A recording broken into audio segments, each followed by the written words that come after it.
सन्तोष देउदा फेरि सबै पक्षको कुरा सुन्ने मान्छे हो। हजुर।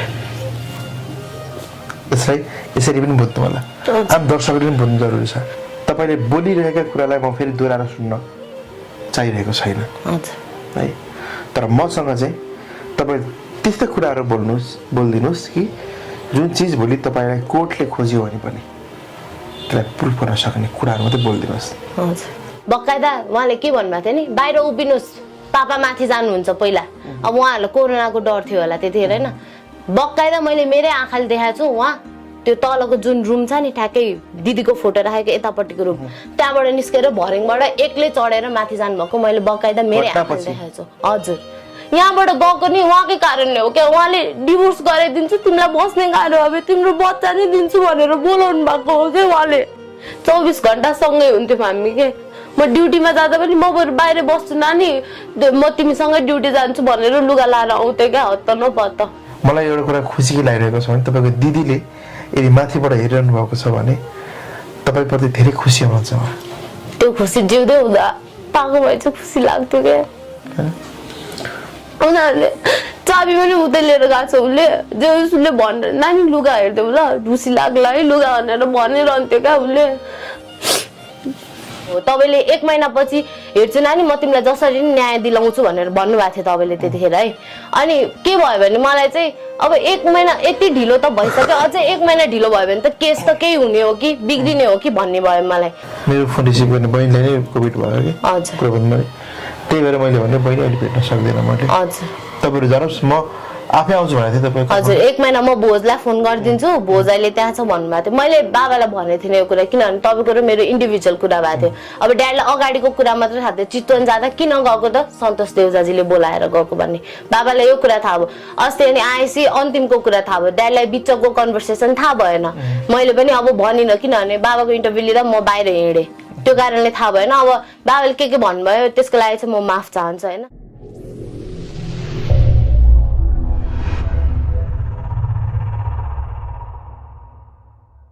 दर्शकवृन्द नमस्कार, धेरै धेरै स्वागत छ।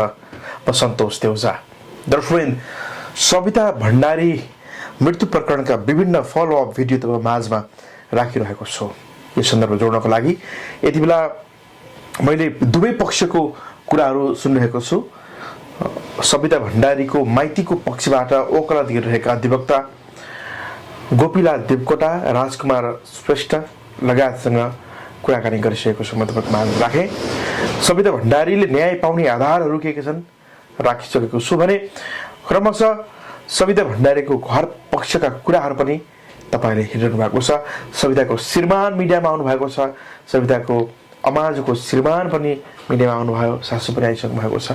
क्रमशः घरका कुराहरू पनि आउँदैछन्, घरभित्रका दृश्य, घरभित्रका अवस्था, उनी झुन्डिएको, उनले ह्याङ्गिङ गरेको ठाउँ, त्यो घरको चुक्कुलदेखि लिएर भित्र के छ सबै चिज म तपाईँलाई क्रमशः देखाउनेछु। यति बेला भने म सविता भण्डारीको माइतीमा आएको छु र म काठमाडौँमा छु। दर्शक मसँग सजनी भण्डारी सविताको बहिनी हुनुहुन्छ।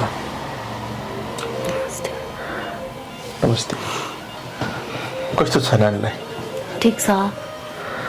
मिडियामा बोल्दै एकदमै बोल्ने भइसकेको छ। न्यायको लागि आवाज उठाउँदाखेरि नै बोल्न सिक्ने हो है। बहिनीलाई मैले चाहिँ सुरुमै एउटा अनुरोध गर्छु। तपाईँ धेरै मिडियामा बोल्नु भइसकेको छ। बहिनी दिदीका न्यायको लागि धेरै आवाज तपाईँले अहोरात्र खटिएर उठाउनु भएको छ। रात बिरात पनि तपाईँले चाहिँ सोसियल मिडियामा आफ्नो आवाज दिनुभएको छ। लगभग कुराहरू आम दर्शकले तपाईँका धेरै कुराहरू सुनिसकेका छन्। अन्यसँग इन्टरभ्यू तपाईँले गर्नुभयो, त्योभन्दा फरक इन्टरभ्यू हो यो चाहिँ है। तपाईँले बोलिरहेका कुरालाई म फेरि दोहोऱ्याएर सुन्न चाहिरहेको छैन है। तर मसँग चाहिँ तपाईँ त्यस्तो कुराहरू बोलिदिनुहोस् कि जुन चिज भोलि तपाईँलाई कोर्टले खोज्यो भने पनि त्यसलाई प्रुफ गर्न सक्ने कुराहरू मात्रै बोलिदिनुहोस्। है म तपाईँसँग जिस्ट कुराहरू मात्रै लिन चाहन्छु हजुर सुरुमै किनभने त्यो कुरा नै बलियो कुरा हुन्छ प्रुफ कुराहरू मात्रै बोलिदिनुहोस् तपाईँले है हुन्छ।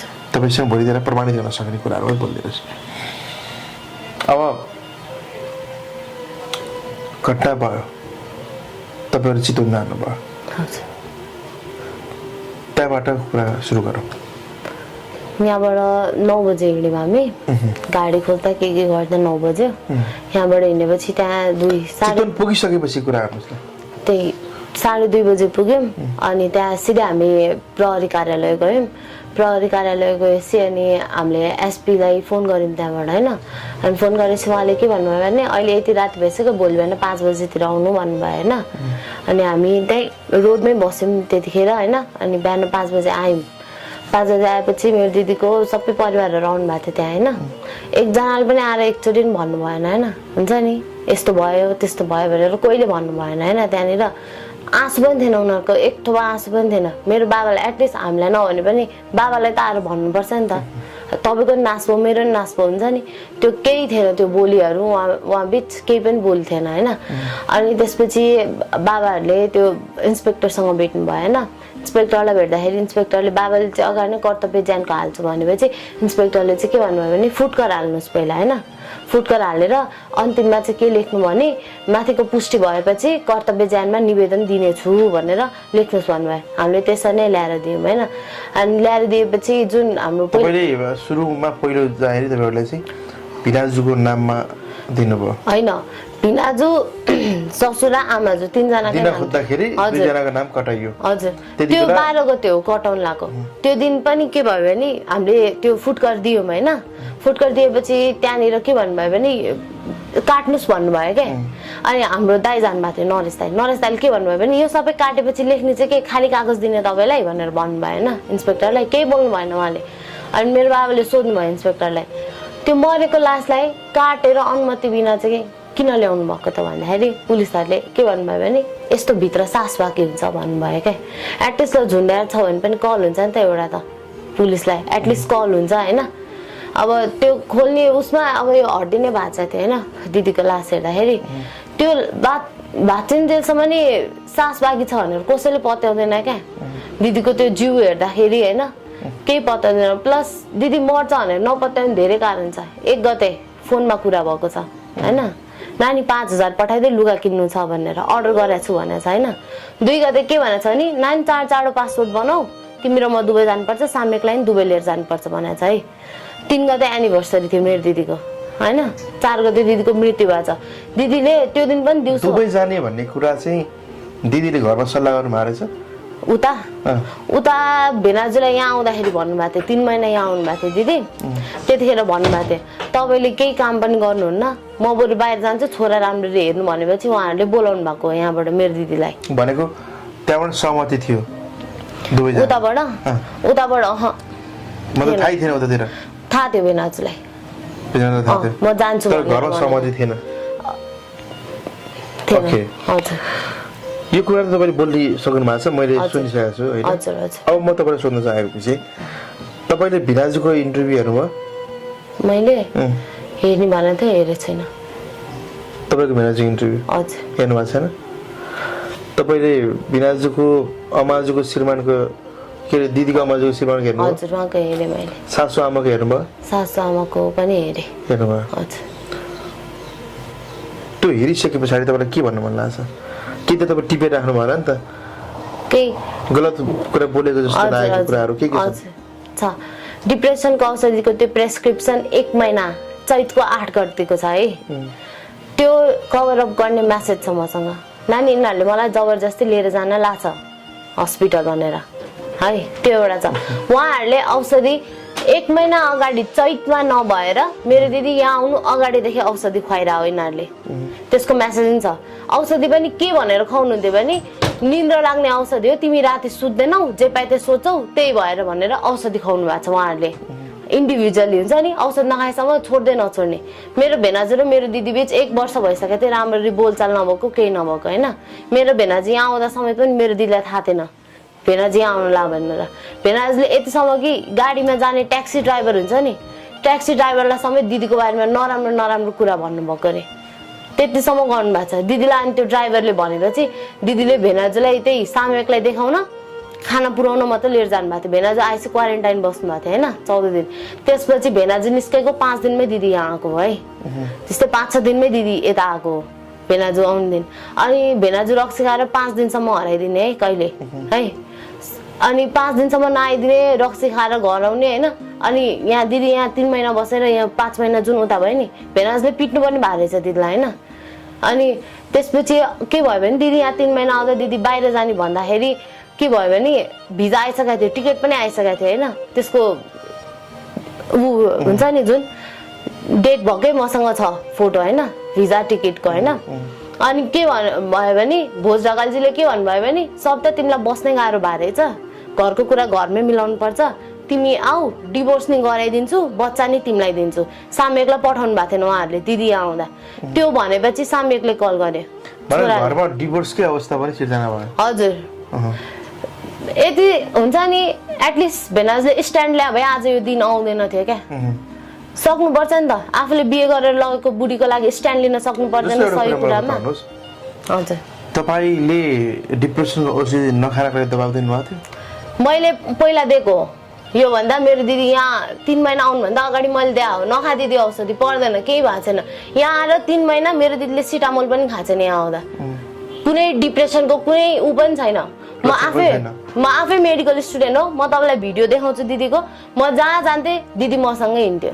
यहाँ 3 महिना बसे हो यहाँ सबै छिमेकीलाई राखेर सोध्न सक्नुहुन्छ कस्तो थियो बेहोरा दिदीले यहाँ आएर एउटा सिटामोल खाएको थाहा रहेछ भने मलाई लगेर जे गरे नि हुन्छ यहाँ आउँदा 3 महिना खानु नपर्ने अनि उनीहरूले वहाँ राख्दाखेरि खानुपर्ने किन त जस्तो त्यो परिवारले के भनिरहेछ भने तपाईँको दिदी हजुर विवाहभन्दा पहिले नै डिप्रेसनको शिकार हुन्थ्यो मेरो दिदी बाहिर प्रेग्नेन्ट भएको पहिलो कुरा है डिप्रेसन भएको मान्छेलाई प्रेग्नेन्ट हुन दिँदैन दोस्रो कुरा बाहिर देश जस्तो ठाउँमा डिप्रेसन भएको मान्छे पेटमा बच्चा छ भने पनि अबोर्ट गर्न लाउँछ किनभने डिप्रेसन भएको मान्छेको भर हुँदैन हो कि होइन त्यही भएर मेरो दिदी बाहिर उभा हो यहाँनिर पहिला बिहे नहुँदा राख्दा औषधि केहीको पनि खुवा छैन मेरो दिदीलाई होइन अनि दोस्रो कुरा बाहिर देशमा त्यो अर्को प्रुफ भयो त्यही माथि यदि बाहिर डिप्रेसन भएर नि प्रेग्नेन्ट थियो भने बाहिर हस्पिटल हुन्छ डिप्रेसन पेसेन्टको लागि छुट्टै हस्पिटल हुन्छ त्यहाँनिर होइन एउटा कुरा म बताउँ त हजुर तपाईँको दिदीको बाल्यकाल अलिकति सकसपूर्ण थियो सकसपूर्ण भन्नाले अलिक तपाईँको अप्ठ्यारो केही थिएन हामीलाई मेरो बाबु मम्मीको भिरकुटीमा पहिलादेखि पसल थियो हामी घरमा बस्थ्यौँ सबैजना म सबैभन्दा कान्छो हो परिवारको होइन मेरो दिदी एकदम मिल्ने भएन मेरो दाइसँग उनीहरू तेक्वान्दो खेल्थ्यो बच्चैदेखि मेरो जेठी दिदी माइल दिदी अनि दाइ मैले बिचमा खेल्न थालेँ अनि मैले सोध्न खोजेको चाहिँ हजुर उताबाट कुरा मैले सुनेपछि हजुर दिदीलाई सानैबाट अलिकति मानसिक रूपमा दबाब दिने घरबाट नै अहिले तपाईँको चाहिँ आमा बुवाबाट छुट्टाएर राखेको त्यस्तो केही थियो मेरो दिदी यहीँ बस्यो हो मेरो बाबा बाहिर जानुभएको थियो अब त्यो छुट्टाएको भन्नुभयो भए छुट्टै कुरा हो होइन न त दिदी यहीँ बस्यो हो हामीसँग बस्ने हो मिलेर बस्ने हो हामी कहाँ कहाँ घुम्न जान्थ्यौँ सबै त्यस्तो केही पनि थिएन मेरो दिदीलाई भएको भए उहाँहरूले किन बिहे गर्नुभयो त होइन हामी भन्थ्यौँ नि त अगाडि नै मेरो छोरीलाई यस्तो छ भनेर मेरो मम्मीले भन्नुहुन्थ्यो नि त भिनाजुले मदिरा सेवन गरेर कुटपिट गरेको कुराहरू हजुर तपाईँले भन्नु भिनाजुले पनि मैले पिउँथेँ भनेर उहाँले स्वीकार्नु भएको छ हजुर साथसाथै उहाँले चाहिँ हामीसँगै बसेर पिउँथेँ पनि भन्नुभएको छ हजुर त्यो के हो हामी त्यो वाइन नर्मली जसले पनि खान्छ अहिले होइन वाइन जसले पनि खान्छ मैले पनि खान्छु वाइन केही त्यो अब फङ्सनहरू हुँदा खान्छु त्यो नर्मली खान्थ्यो तर प्रेग्नेन्ट भएपछि मेरो दिदीले रक्सी छोएको पनि छैन है भेनाजले आफैले पनि भन्नुभयो होला त्यो कुरा होइन अब साँच्चै बोल्नु भयो भने भन्नुभयो होला अब मलाई थाहा छैन मैले हेरे पनि छैन इन्टरभ्यू अहिलेसम्म त्यही भोज भेनाजु र उसको मात्रै हेरेको छु मैले आमाको मात्र भेनाजुको हेर्न मन लागेन कि हेर्न मन लागेन भन्दा पनि अब दिदीलाई त्यस्तो गराएछ अब म फेरि हिजो यता बाहिर नि गएँ क्या त्यही भएर मैले हेरेको छैन अहिले बिहान हेर्छु होइन बिहान पनि यताउता भयो अनि हेर्नु भएको छैन ओके ठिक छ अब भिनाजु हजुर कुरा गरौँ भोजी होइन भोज हरिढाका हजुर दिदीलाई दुबई पनि लगेर चाहिँ होइन हजुर 3 महिनामा बिहे भएको 3-4 महिनामा अनि उहाँ 1 वर्ष बस्नुभयो हजुर बस्नुभयो बिचमा एकचोटि आएको थियो फेरि गएको थियो अनि ए ओके अनि अहिले दुबई जाने भन्ने कुरा चाहिँ मसँग कुराकानीमा घरमा थाहा थिएन रे हो हजुर उहाँहरूलाई भेनाजलाई थाहा थियो भेनाजलाई त्यही थाहा भएपछि साम्यकलाई कल गरेर मम्मी तिमीलाई मेरो माया लाग्दैन साम्यक हाउस नआउने भनेपछि मेरो दिदी यहाँबाट गयो 5 दिन बाँकी थियो बाहिर जानलाई हो त्यही 3 दिन बसेर आउँछु भनेर गएको हो मेरो दिदी यहाँबाट जानलाई रेडी थियो हजुर सबै भने त मैले भिजा टिकट तपाईँ र तपाईँको दिदी म त होइन दिदी मात्र जाने भन्ने कुरा थियो अगाडि हैन दिदी मात्र जाने भन्ने कुरा थियो मेरो त्यो फाइनल एक्जाम बाँकी थियो हैन यो लकडाउनले गर्दा मेरो एक्जाम सरेको थियो के त्यो कारणले हैन अब दिदीको यो स्वाभाविक मृत्यु होइन हैन यो अस्वाभाविक नै हो तपाईले भन्नुभयो 1 गतेसम्म मसँग फोनमा कुरा गरेर पैसा माग्नु भएको भने पछाडि शंकास्पद नै छ घटना है तपाईले भन्नु भएको छ मेरो दिदीको हत्या हो भन्नु भएको छ हजुर कसरी अब दिदीको टाउकोमा घाउ थियो यस्तोमा हैन यो इनर थाइमा निलो थियो अब यहाँको त कन्सिडर गर्न सकिन्छ त्यो बोक्दाखेरि निलो भयो होला पोस्टमार्टममा त्यो कुरा देखाएको छ पोस्टमार्टममा सुसाइड छ तर जिउमा त्यो घाउहरू पनि छ अनि यस्तोमा पट्टी यस्तोमा नि घाउ छ मैले दिदीको लास हेर्दा दिदीको यहाँ पट्टी थियो जुन ब्यान्डेज कलरको हुन्छ नि यहाँनिर थियो मैले अब सुराल खोलेर चाहिँ हेरिन थाइमा छ भनेर चाहिँ मैले पोस्टमार्टमको त्यो जुन अदालतमा भन्नुहुन्छ नि अगाडि त्यहाँबाट थाहा पाएको थाइमा छ भनेर चाहिँ नत्र यो यहाँनिर मैले आफैले देखाएँ दिदीको तपाईको आँखाले देख्नु हजुर मैले दिदीको लास यस्तो उचालेर टाउको भाँचेको यो भाँच्या थियो यस्तो यस्तो सबै यो सर्भाइकल स्पाइन भाँचेकै थियो दिदीको हैन अनि यस्तो हातमा यहाँ एउटा ट्याप थियो निलो अनि यहाँ पनि थियो अनि मैले सोधेको थिएँ अनि यो दिदीको जुन सुरालको यो छ नि त्यहाँनिर एउटा ब्लड थियो के यस्तो हुन्छ नि टिका रगत थियो अनि मैले सोधे पनि थिएँ त्यहाँ पुलिसलाई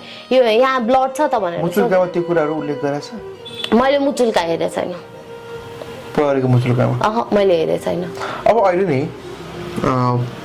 प्रहरीले र सरकारी वकिल कार्यालयले यो सरकारवादी मुद्दा बनाएर तपाईको पक्षमा लडिरहेछ हजुर है हजुर हो नि त हजुर अहिले तपाईको मुद्दा सरकारले लडिरहेछ कि उहाँको विरुद्धमा हजुर है कतिको विश्वास हुनुहुन्छ तपाईँ विश्वास अब सरकारी वकिलसँग कुरा गर्दाखेरि उहाँले ससुराले चाहिँ मानेको छ भन्नुभएको छ है के कुरा जुन त्यो काखमा सुत्ने म हो त्यो बुहारी हो छेउमा मेरो नाति हो भनेर त्यो मान्नु भएको छ भन्नुभएको छ हैन उहाँले अनि अब उहाँले चाहिँ के भन्नुभएको थियो नि ससुराले चाहिँ जेलमै राख्छु होला भन्ने कुरा गर्नुभएको छ उहाँले हैन अब त्यतिखेर मैले भेटाएँ भने त्यही यतिकै भेटेँ उहाँलाई अनि त्यही 5 मिनट मात्र कुरा भयो क्या त्यस्तो अनि आमाज्यू फरार छ भनेर उहाँले भन्नुभयो मलाई अदालतमा पनि भनिएको थियो अहिले के छ थाहा छैन म अस्ति आएको अराउन्ड 16 डेज भयो उहाँबाट फर्केको नयाँ अपडेट के छ मलाई थाहा छैन उहाँहरू छुट्नु भएको थाहा पाउनुभयो छुट्नु भएको को रिहा हुनुभएको हजुर हजुर थाहा पाएँ मैले है सरकारी वकिलले तपाईलाई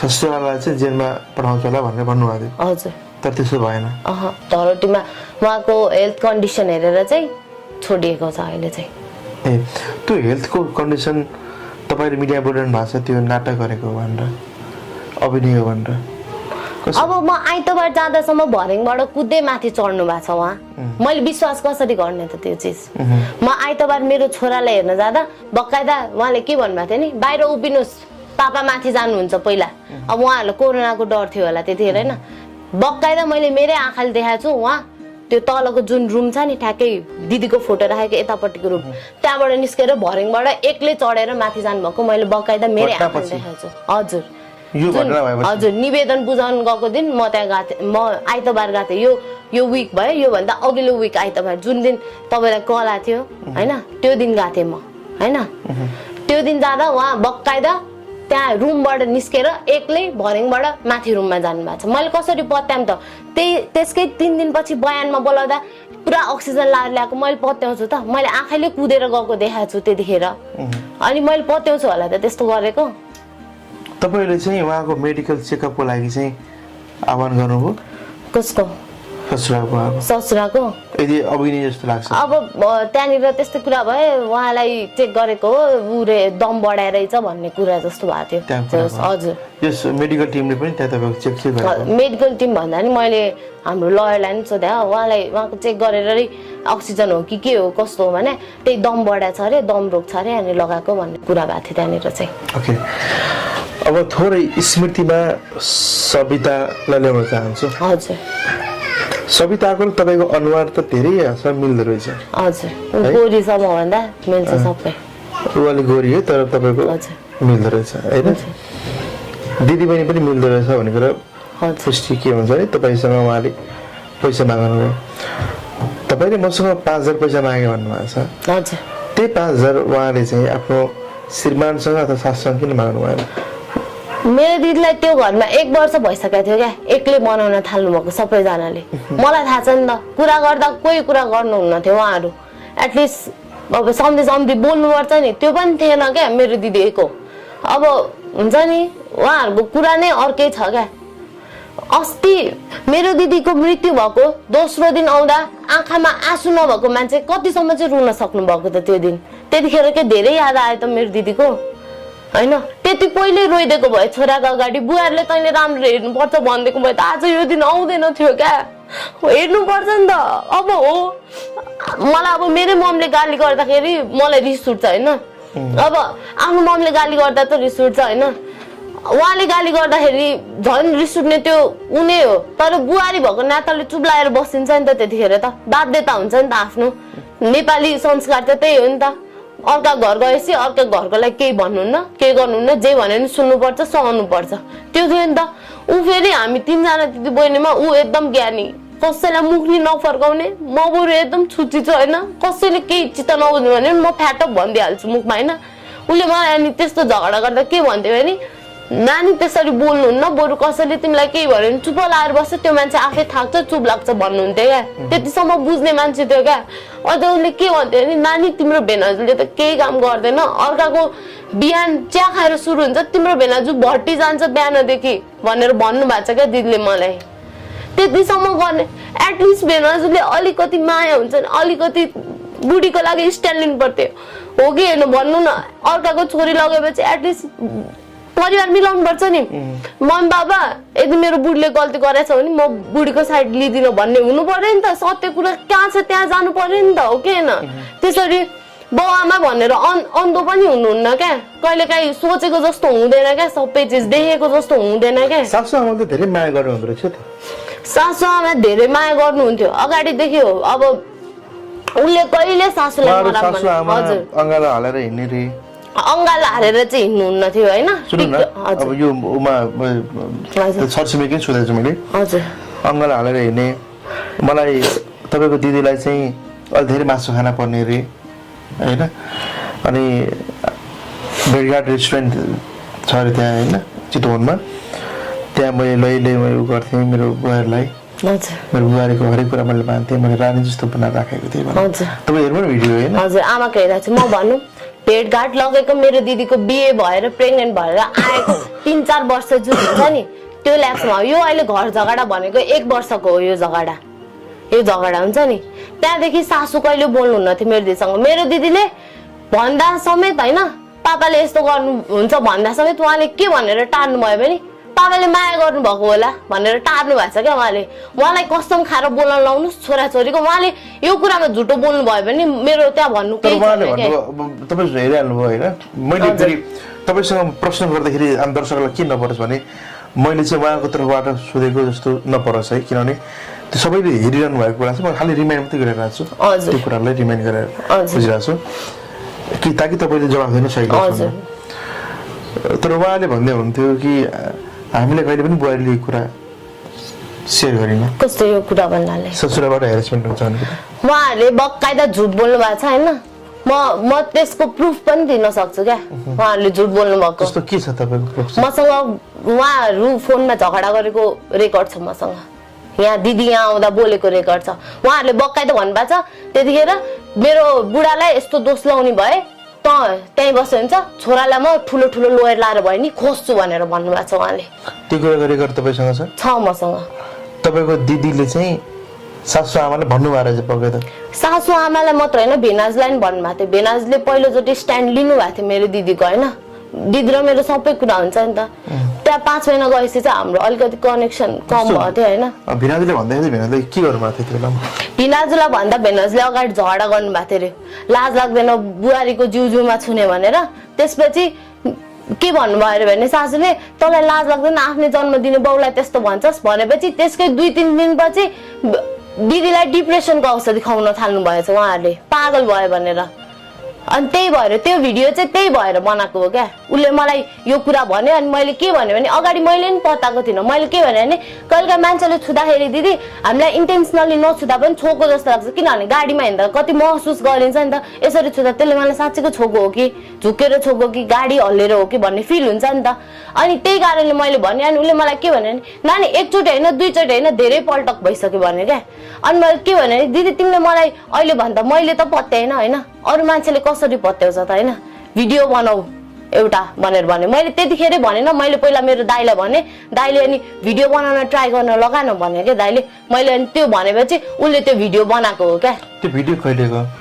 त्यो भिडियो यो दिदी यहाँ 3 महिना थियो नि हो त्यति बेलाको। भनेपछि यो भिडियो बनाएको 6 महिना भयो? हजुर त्यस्तै 6-7 महिना भइसक्यो। भेनाजु नेपाल आउनु पहिला हो? भेनाजु नेपाल आउनुभन्दा पहिला भने भेनाजु यहाँ आएर झगडा नि गर्नुभयो के पापासँग, आफ्नो बुवासँग झगडा नि गर्नुभयो। पछि अगाडि स्ट्यान्ड लिनु भएको थियो, पछि के भयो उहाँले नै मिलेर अब हुन्छ नि औषधि खुवाउनु थाल्नु भएछ। अनि मेरो दिदीले सोध्नु भएछ यो के को औषधि खुवाइरहेको तपाईँहरूले मलाई भन्दाखेरि तिमीलाई राति निन्द्रा लाग्दैन अनि यो खाएपछि तिमीले केही सोच्दैनौ निन्द्रा लाग्छ भनेर खुवाउनु भएको छ औषधि उहाँले।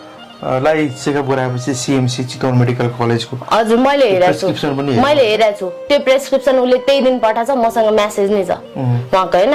त्यहाँनिर डिप्रेसन भनेको हजुर मैले त्यहाँ के लेखाएको छ मैले सबै हेरेको छु। माथि फ्रम आउट कन्ट्री लेखाएको छ यसरी दिएको छ होइन, बाहिर देशबाट आएको। त्यहाँ त्यसपछि सिधै मेजर डिप्रेसन छ अनि बाइपोलर छ, त्यसपछि तल निड हस्पिटलाइजेसन छ। त्यहाँनिर तपाईँले हेर्नु भएको छ कि छैन होइन? त्यो भनेको चाहिँ के हो? निड हस्पिटलाइजेसन भनेको हस्पिटल राख्नै पर्छ होइन, पर्छ भनेपछि घर किन लिएर आउनु भयो त? आउट कन्ट्री भनेको चाहिँ त्यो बाहिर देशबाट आएको भनेको भन्न खोजेको विदेशबाट नै डिप्रेसन भएर आएको फ्रम अनदर कन्ट्री भनेर लेखाएको छ। त्यो हामीले कहिलेकाहीँ हस्पिटल जाँदा अगाडि सिम्टम्स सोध्नुहुन्छ नि जुन त्यही हो क्या त्यो भने पहिला बाहिर जानु भएको थियो भनेर त्यो सोध्छ क्या, त्यही भएर फ्रम आउट कन्ट्री लेखाएको छ होइन। अनि त्यहाँनिर मेजर डिप्रेसन लेखाएको छ, त्यो उसले मलाई त्यही दिन पठाएको, ऊ फलोअपमा गएको मसँग त्यो पनि छ पेज। त्यसो भएदेखि मेजर डिप्रेसन भनेर त्यो डक्टरले लेखेको तपाईँले देख्नु भएको छ भने हजुर त्यो के त्यो रिपोर्ट चाहिँ फेक हो? अब रिपोर्ट फेक मलाई थाहा छैन, यो चैतको कुरा मलाई थाहा छैन, तर उहाँहरूले औषधि मैले अगाडिदेखि खुवाउन थाल्नु। मैले भन्न खोजेको चाहिँ यदि तपाईँलाई डाउट लाग्छ भने नि हजुर तपाईँले कुन डक्टरले त्यो उहाँलाई हेरेको थियो होइन, उहाँलाई पनि त अनुसन्धानमा तान्न सकियो नि त। सकिन्छ तपाईँले त्यसको लागि हजुर तयार छौँ हुन्छ होइन। हजुर तपाईँको दिदीलाई मेजर डिप्रेसन भनेर त्यसरी तपाईँको लेख्ने डक्टरलाई पनि त तपाईँहरूले चाहिँ ल्याउनु पर्यो अनुसन्धान। हजुर हजुर। अनि अर्को कुरा ल त्यो थियो रे त्यतिखेर डिप्रेसन होइन सपोज थियो रे, त्यहाँ निड हस्पिटलाइजेसन लेखाएको छ नि त, हस्पिटल किन नराख्नु भएको त? डिप्रेसन भए मान्छेलाई दिउँसभर ससुरा हेर भनेर आमा घरबाट निस्किने, छोरा र आफ्नै छोरा र ऊ बाहिर निस्किने, त्यो डिप्रेसन भए बुहारीलाई एक्लै छोडेर जाने मूर्ख हो उहाँहरू। नर्स जस्तो मान्छे बुझ्नु पर्दैन डिप्रेसन, त्यहाँ निड हस्पिटलाइजेसन लेखेपछि त हामीलाई कल आउनु पर्यो नि त, तपाईँको छोरीलाई त डिप्रेसन छ है भनेर कल आउनु पर्दैन? आमा बाउको कर्तव्य होइन त्यो भन्नुपर्ने? किन भएन त त्यो? त्यहीँ देख्नुहुन्छ तपाईँले कम्युनिकेसन ऊ छ हो कि होइन? दिदीलाई हस्पिटल लगेर डक्टरले त्यत्रो भनेपछि उहाँले कल गर्न सक्नुहुन्थ्यो एकचोटि, तपाईँको छोरीलाई त यस्तो छ है के गर्ने हो भनेर हुन्छ नि कुराकानी, किन भएन त त्यो? हुनु पर्यो नि त त्यो पनि। मलाई क्वेसन गर्छु क्या म किन भएन? अहिले फोन उठाइदिनुहुन्न, मैले मेरो छोरासँग बोल्न पाएको छुइनँ अहिले, म दिदीसँग हुँदा म डेली कल गर्थेँ, किन फोन अफ गर्नुहुन्छ? मैले उहाँलाई कहिले गाली त गरेको छैन नि त हो कि होइन? अब भोजीले के भन्नुभयो सत्यासँग त्यस्तो नाता थिएन केही थिएन भन्नुभयो, बल्कि सविताले के भनेछ नि भोज भेनाजुले त मेरो साइड लिनुहुन्छ नानी, भोज भेनाजुले मलाई माया गर्नुहुन्छ भन्थ्यो उसले पहिला। त्यतिसम्मको मान्छेले अहिले म चिन्दिनँ भनेर अहिले म त्यति क्लोज छुइनँ भनेर कसरी भन्न सक्नुभयो क्या उहाँले? बल्कि मेरो जब दिदीले बच्चा पाउनु भयो नि साम्यक भेनाजुले भेट्न आउँदा मेरो दिदीले भेनाजुलाई भनेको थियो भेनाजु तपाईँ माथि एउटा जिम्मेवारी फेरि थप्यो है भनेर। मेरो दिदीलाई विश्वास थिएन आफ्नो बुढामाथि ऊ गर्छ भनेर उहाँलाई सोध्नुहोस् उहाँले यो कुरा झुट बोल्नुभयो भने उहाँभन्दा पापी कोही हुँदैन क्या उहाँलाई सोध्नुहोस् सविताले तपाईँलाई भन्नुभएको थियो कि थिएन भनेर भनेको सविता अनि तपाईँको भिनाजुको अलिक गार्जियन जस्तो हुनुहुन्थ्यो हजुर भोज भिनाजु त्यो घरमा कसैले सपोर्ट नगरे पनि भोज भिनाजुले चाहिँ सपोर्ट गर्नुहुन्छ भन्थ्यो अब दुबईमा फ्राइडे ग्यादरिङ हुँदा 12 बजीसम्म भाडा माझिरा हुन्थ्यो होइन अनि भोज भिनाजुले चाहिँ मनी गरिदिउँ भनेर भन्नुहुन्छ मलाई जे उहाँले भयो नि माया गर्नुहुन्छ यहाँनिर भन्थ्यो क्या उसले त्यतिसम्म माया गर्ने मान्छेले अस्ति के भन्नुभयो त्यस्तो भन्ने हो अरूलाई उहाँलाई यतिसम्म मेरो दिदीले यति विश्वास गरेछ नि त्यो मान्छेलाई अहिलेसम्म यहाँबाट गएको नि उहाँकै कारणले हो क्या उहाँले डिभोर्स गराइदिन्छु तिमीलाई बस्ने गाह्रो अब तिम्रो बच्चा नै दिन्छु भनेर बोलाउनु भएको हो क्या उहाँले त्यस्तो गर्नुहुन्छ मान्छे यदि उहाँहरूलाई पाल्ने मन थिएन राख्ने मन थिएन भने पठाइदिए भयो हुन्थ्यो हाम्रो दिदीलाई पाल्ने यहाँ चाहिँ अब 2 छाक खाना त अप्ठ्यारो छैन नि त हाम्रो घरमा त खाना त मिल्छ नि त हाम्रो घरमा उहाँहरूलाई त्यस्तो गर्नुपर्ने जरुरत थियो एक्लै पाल्नुपर्छ कसैलाई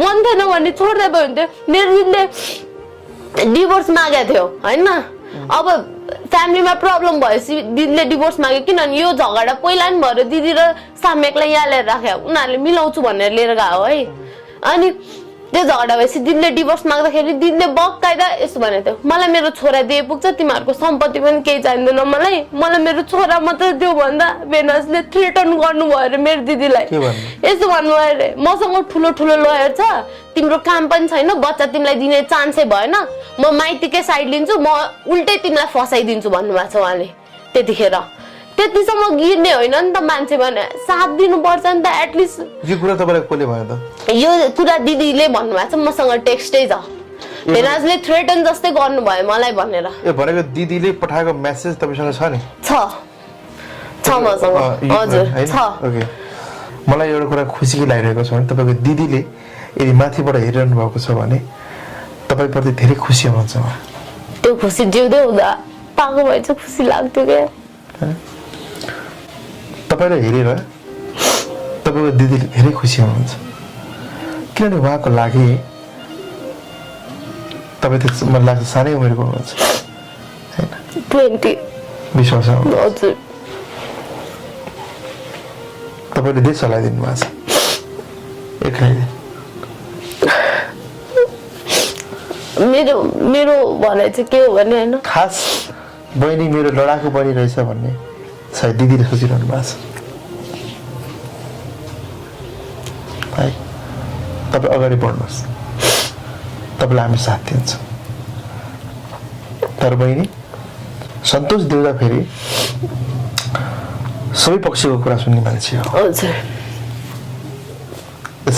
यसरी पनि बुझ्नु होला हामी दर्शकहरूले पनि बुझ्नु जरुरी छ दर्शकलाई मनपर्ने कुरा मात्रै हामीले राखेका हुन्नौँ कहिले दर्शकलाई मन नपर्ने कुरा पनि हामीले राख्नुपर्ने हुन्छ दर्शकले नरुचाएका मान्छेले पनि हामीले कुरा सुन्नुपर्ने इम्पोर्टेन्ट हुन्छ त्यो घरसम्म कोही पुग्न सकेको थिएन नि त होइन र त्यो घरको पनि कुरा सुन्न चाहन्थे मान्छे तपाईँ पनि सुन्नुभयो सासु आमा पो तपाईँ बोल्न सक्नु भएको छ उहाँ त धेरै नै रुनु भयो क्या त्यति माया अगाडि गरिदिएको भए होइन अहिले सिचुएसन अर्कै हुन्थ्यो क्या हामी दुई परिवार मिलेर राम्ररी हाँसी खुसी बसेर हुन्थ्यौँ क्या अहिलेसम्म यत्रो वर्ष भयो मेरो भेनाजु एकचोटि यहाँ टिका लाउन आउनु भएको छैन अहिलेसम्म टिका लाउनु भएको छैन मम्मीले भेनाजुलाई के कारणले यत्रो कहिल्यै आउनुहुन्न आउनुहुन्छ एयरपोर्ट आएपछि मेरो दाइलाई ब्याग दिएर पठाउनुहुन्छ फोन गरेर अनि आफू उता जानुहुन्छ यहाँ आएको भने बिहेमा एकचोटि अनि बिचमा एकचोटि राति आएर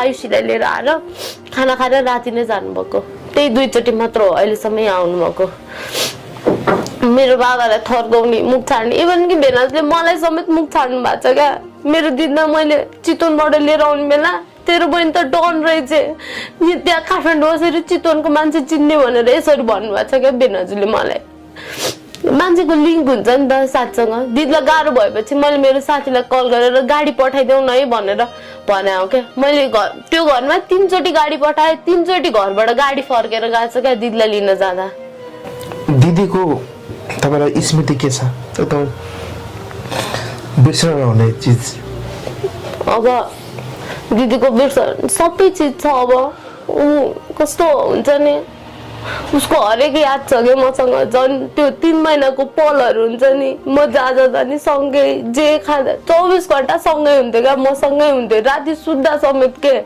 24 घण्टा सँगै हुन्थ्यो हामी के म ड्युटीमा जाँदा पनि म बरु बाहिर बस्छु नानी म तिमीसँगै ड्युटी जान्छु भनेर लुगा लाएर आउँथेँ क्या हत्त नपत्त यहाँ अहिले नि घरमा हेर्नु नानी म आएर बाहिर देश जाने लुगा यहाँ राखेको छु भनेर त्यो घरमा छ चाबी अझै उता चितवनकै घरमा छ चाबी दिदीको लुगा सब यहाँ छ क्या अझै पनि उसले यदि मर्नु थियो भने बाहिर जाँदा लुगा छोडेर जाँदैन थियो नि त यहाँ घर पनि लुगा छ उसको त्यो घरमा छोको पनि छैन ऊ बितेदेखिबाट उनीहरूले चाबी पनि उतै लिएर गएको छ उसले जे उसले भनेर नानी लुगा हेर्देऊ ल ढुसी लाग्ला है लुगा भनेर भनिरहन्थ्यो क्या उसले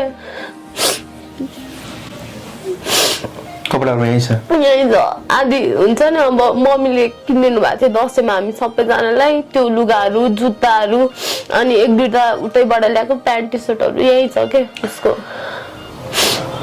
आज मैले अब तपाईँको घरमा आएँ होइन तपाईँको मम्मी बुवाको मेरो कुराहरू चाहिँ सुन्छु हजुर अन्तिममा के भन्न चाहनुहुन्छ अन्तिममा सबैजनाले साथ दिनुहोस् होइन अब अहिलेसम्म दिइरहनु भएको छ होइन अब साँचो चिजलाई साथ दिनुहोस् त्यही हो मेरो भन्ने सत्य कुरा सुन्नु हजुर सत्य कुरा सुनिदिनुहोस् सत्य चिजलाई साथ दिनुहोस् हस् धन्यवाद है हस्